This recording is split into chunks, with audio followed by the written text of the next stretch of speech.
Hello friends, welcome to our channel Ghar Mein पढ़ाई। तो आज हम लोग क्लास 11 का ह्यूमन फिजियोलॉजी का breathing and respiration of gas उसी चैप्टर का कुछ नीट का इम्पोर्टेंट क्वेश्चंस डिस्कशन करेंगे। तो चलिए शुरू करते हैं। First question, mammalian lungs have numerous alveoli for. Mammalian का लंग्स में जो ज़्यादा अल्वेओली होता है वो क्यों होता है? Option sir, increasing surface area for gaseous diffusion. Second option, keeping the lungs in proper shape. Third option, higher number of muscles to provide. And fourth option, increasing volume of inspired air. तो ये हम सब लोग जानते हैं कि जो alveoli होता है उसका मेन फंक्शन होता है इंक्रीजिंग सरफेस एरिया। तो इसका सही आंसर होगा first option, increasing surface area for gaseous diffusion. चलिए देखते हैं next question. The amount of air that moves in and out of the lungs with each normal inspiration and expiration is called। यहाँ पे पूछा गया है कि जो amount of air moves in और आउट लंग्स में होता है नॉर्मल इंस्पिरेशन और एक्सपिरेशन में, उसको क्या बोलते हैं? ऑप्शन है residual volume, second option vital capacity, third option tidal volume, fourth option total lung capacity. तो इसका सही आंसर होगा option number C, tidal volume. चलिए देखते हैं next question. Vital capacity of lungs is equal to. Lungs का जो vital capacity होता है उसका फॉर्मूला कौन सा है, मतलब कौन कौन सा मिल के वाइटल कैपेसिटी बनाते हैं?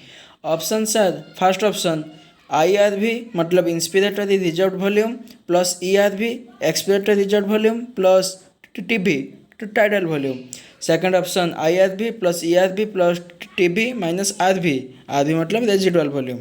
Third option IRV plus ERV plus TB plus RV and fourth option IRV plus ERV। तो इसका सही आंसर होगा first option IRV plus ERV plus TB, ये तीनों मिलके वाइटल कैपेसिटी बनाते हैं। और अगर इसमें प्लस RV मतलब अगर सी वाला ऑप्शन, इसको बोलते हैं टोटल लंग कैपेसिटी जब RV ऐड हो जाता है, और अगर ये तीनों खाली हैं तो ये वाइटल कैपेसिटी होता है। चलिए देखते हैं next question. Which is the end part of pulmonary और lung division and place of gaseous exchange?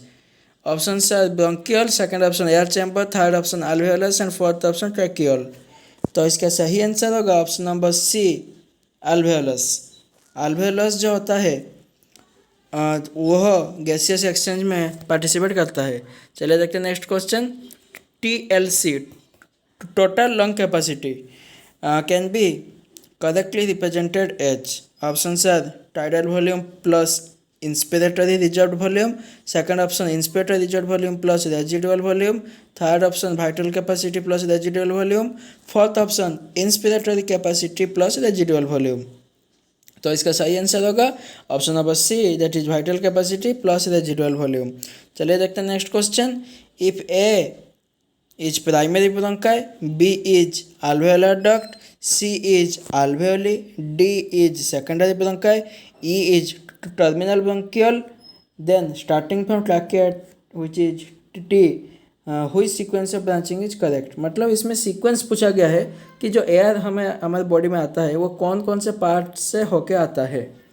तो पहले तो बोल दिया ट्रैकिया होगा, तो फर्स्ट में तो सब में है T। ट्रैकिया के बाद वो किस में जाएगा? ट्रैकिया के बाद वो जाएगा प्राइमरी ब्रोंकाई में, तो T के बाद क्या आएगा? A।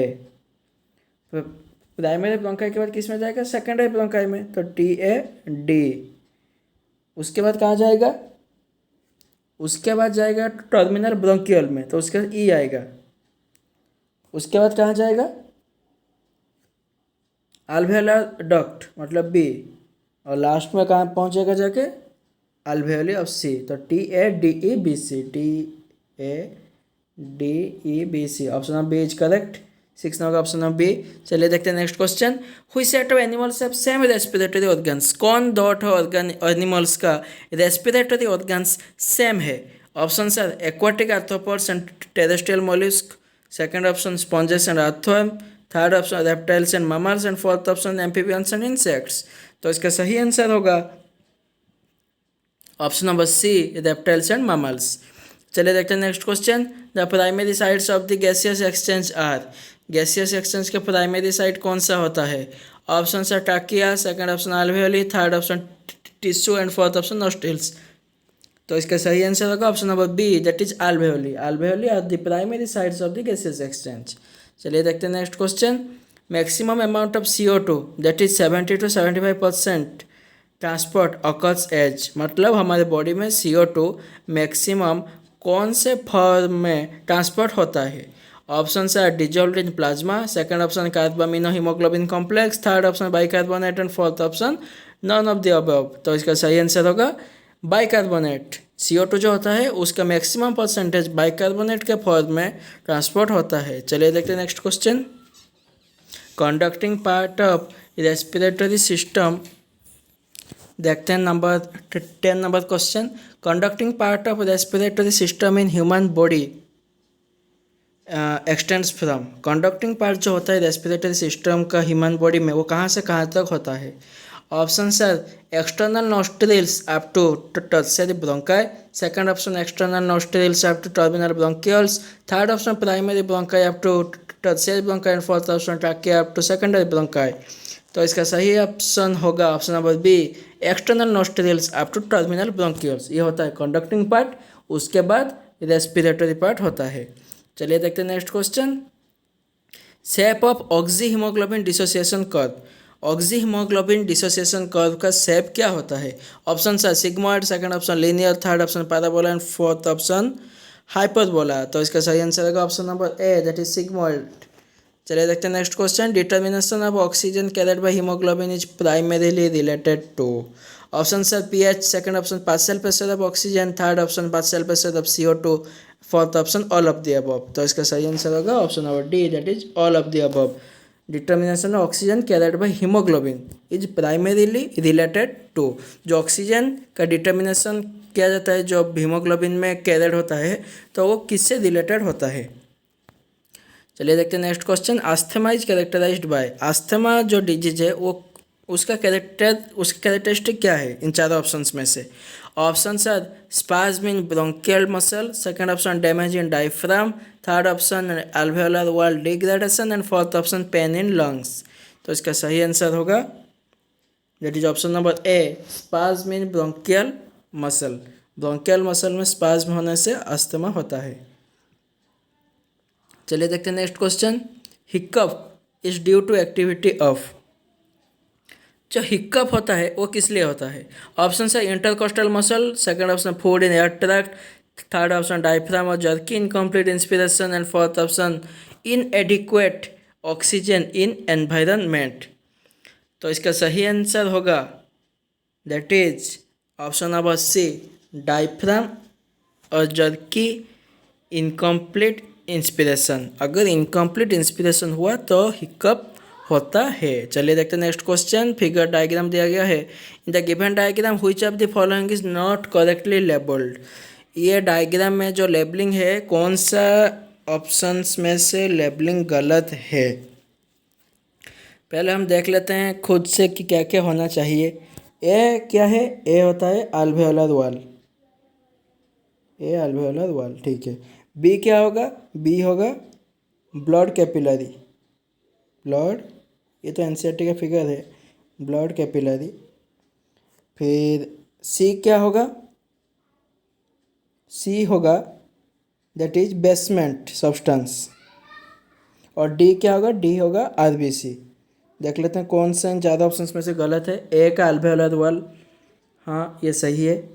सेकंड का D is RBC, D RBC यहाँ सही है। बी आर्टरी, नहीं बी ब्लड कैपिलरी होना चाहिए। बी आर्टरी मतलब पूछा गया कौन सा गलत है, तो option number C according to question is correct. और डी बेसमेंट मेम्ब्रेन सी का वो सही है, मतलब option number C is correct. चलिए देखते हैं next question. Match the columns and find out the correct combination, matching करने को बोला गया है। लेफ्ट साइड में दिया गया है अस्थमा, सेकंड में दिया गया एम्फाइजेमा, थर्ड में दिया गया न्यूमोनिया। राइट साइड में दिया गया है रिकरिंग ऑफ ब्रोंकाइटिस, सेकंड में दिया गया है accumulation of WBC in alveolus and last में दिया गया है एलर्जी। तो इसका पहला मैचिंग कर लेते हैं, फिर मैचिंग में देख लेते हैं ऑप्शंस। अस्थमा, अस्थमा क्या होता है कि एलर्जी होता है? ए का 3 होता है। एम्फाइजिमा, एम्फाइजिमा क्या होता है ना, रिकरिंग ऑफ ब्रोंकाइटिस, एम्फाइजिमा। और न्यूमोनिया क्या होता है, एक्यूमुलेशन ऑफ डब्ल्यूबीसी इन एल्वेओलस, सी का 2, ए का 3, तो बी तो नहीं होगा, ए का 3 लास्ट वाला ए और सी में से एक होगा। फिर क्या देखें हम कि न्यूमोनिया एक्यूमुलेशन, सी का 2, सी का 2 मतलब option A is correct, 16 number option A is correct. चलिए देखते हैं next question. Name the pulmonary disease in which alveolar surface area involved in gas exchange is drastically reduced due to damage in alveolar walls। Question में बोला गया है कि ऐसा कौन सा डिजीज है, पल्मोनरी डिजीज मतलब रेस्पिरेशन से रिलेटेड डिजीज, जिसमें alveolar सरफेस एरिया डिक्रीज कर जाता है डैमेज के वजह से, मतलब वो ज़्यादा सरफेस एरिया प्रोवाइड नहीं कर पाता। ऑप्शन सर emphysema, second option pneumonia, third option asthma and fourth option pleurisy. तो इसका सही आंसर होगा फर्स्ट ऑप्शन एम्फाइजिमा। एम्फाइजिमा में alveolar सरफेस एरिया डिक्रीज कर जाता है। चलिए देखते हैं next question. During inspiration, inspiration में क्या होता है, इंस्पिरेशन मतलब जो हम एयर लेते हैं, inhalation. Option sir diaphragm and external intercostal muscles relax. नहीं, हम तो रिलैक्स वाला ऑप्शन कोई नहीं होगा, क्योंकि इंस्पिरेशन में सब कॉन्ट्रैक्ट ही करते हैं, तो फर्स्ट और सेकंड में रिलैक्स लिखा गया है, तो ये वाला ऑप्शन पहले ही गलत हो गया। सी और डी में से हम देखते हैं। सी में दिया गया है कि diaphragm and external intercostal muscle contract, हाँ ये सही है। और फोर्थ ऑप्शन दिया गया डायफ्राम एंड इंटरनल, नहीं इंटरनल नहीं होता है, एक्सटर्नल वाला कॉन्ट्रैक्ट करता है इंस्पिरेशन के वक्त, तो diaphragm and external intercostal muscles contract. Option number C is correct, 18 number C. चलिए देखते हैं next question. The volume of air remaining in the lungs after forceful expiration, forceful expire करने के बाद भी जो एयर लंग्स में रह जाता है उसको हम क्या बोलते हैं। ऑप्शन है residual volume, second option tidal volume, third option vital capacity and fourth option inspiratory capacity. तो इसका सही आंसर होगा ऑप्शन नंबर ए रेजिडुअल वॉल्यूम। तो फोर्सफुल एक्सप्रेशन करने के बाद भी जो रह जाता है उसको बोलते हैं रेजिडुअल वॉल्यूम। चलिए देखते हैं next question. How the transport of O2 and CO2 by blood happens.